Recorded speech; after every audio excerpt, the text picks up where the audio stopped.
بسیار نکته جالب باز خوبه. در اروپا هلند در بخش زراعت اول هست. خب یعنی در دنیا مقام اول در بخش زراعت داره. در اونجا برده 20 نفر ما تربیت کرده و درس داده و ارتقای ظرفیت داده. بسیار متخصصین ماهر الحمدلله وجود داره و فعلا در انستیتوت نایک ما اینجا چی داریم، در اونجا مستقر است و فعلا هم تدریس میکنه. 40 میلیون دلار سرمایه و هزینه شده در همونجا تنها. 40 میلیون دلار. و اونا تعهد کرده در صورتی که این پانتون کاربردی بشه تمام مصارف از این استادا و تمام تجهیزات و امکانات در ما چیکار میکنیم، مهیا میکنیم. اما مشکلی که در اینجا وجود داره و مشکل اساسی که تا یک خلای تعلیماتی و آموزشی در کل افغانستان وطن ما وجود داره، ما مهارتی که تعلیم میدیم باید تا سطح 4 برسه. یعنی فنی حرفه‌ای ما، تکنیکی مسلکی ما باید به سطح 4 برسه. فعلا ما تمام شاگردای یعنی مرحله داره. مثلا پانتون کاربردی میتونه تا کجا برسونه؟ بالاترین مثل که ما شما میگیم صنف 12 و لیسانس و ماستری و دکترا. اینجا باید به سطح 4 تعلیمات تکنیکی است، بالاترین سطح باید برسه، معلومات کامل داشته باشه در بخش زراعت و در بخش مثلا مالداری و زنبورداری و ماهی پروری و چی اینا زیاد. اما فعلا ما ماهرای ما نیمه هست، تا سطح 2 بیشتر نمیره. یعنی ما 2 سطح دیگر داریم که باید اینا چیکار بشه، بالاتر خالی است. به خاطر اینکه ما تا 14 فقط میتونیم شاگرد تدریس کرده. بله. بعد از 14 پاهنتون نمیتونه درس داده. به خاطر چی؟ به خاطر بخش عملی از ضعیفه.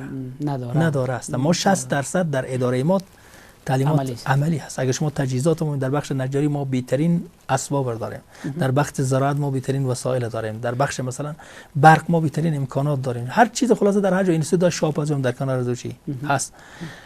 وزارت محترم تحصیلات عالی امکانات نداره. اونا هم نمیتونه درس داده، ما هم نمیتونیم درس داده. به همین خاطر ما مجبوریم کارگر از کجا بیاریم؟ کارگر ماهر متخصص باید از بیرون بیاد. ما تا به حال نشستایی که با وزارت محترم تحصیلات عالی شده که ما گفتیم باید این مشکل حل بشه، اونا تمام کمک‌های خود رو مشروط به این کرده که ما باید این پانتون کاربردی باید باشه. چقدر خوب. اما در اینجا وزارت تحصیلات عالی فعلا میگه اگر این هر کس خواسته باشه به خود پانتون بسازه، هویت تحصیلات عالی از بین میره. و یک مشکل قانونی و حقوقی که در بین ما و از فعلا باقی مانده که تا به حال حل نشده. امیدواریم که به زودترین فرصت ان شاء الله حل بشه. به خاطر که گفتم اگر خوب دقیق مطالعه بشه این مشکلی است که به ضرر کل وطن ما شما هست. از نظر امکانات باز ما مسلمان هستیم، به الله متعال ایمان داریم، ما نمیگیم که حتما اروپا روزی ما میده یا دیگه.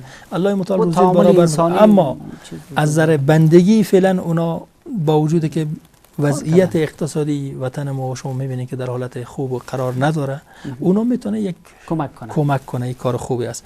اما اگر این کار نشه، گفتم کار میشه که مثلا که همیشه ما محتاج واردات کارگر ماهر و یا متخصصین از بیرون باشیم.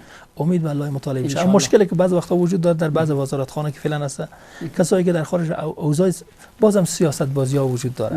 یعنی هر کس به نفع یک کس کار میکنه و بازم وابسته به یک مملکت. ما حتی در این ادغام طرح ادغام که ما می‌خواستیم بعضی اینستیتوت یکی که مدغم کنیم، وقت متوجه میشیم ما این پشت یک چیز با یک دسیسه وجود داره. متاسفانه خود افغانستان باز بیشتر اما ابعاد سلبی را بیشتر فربین بسازن.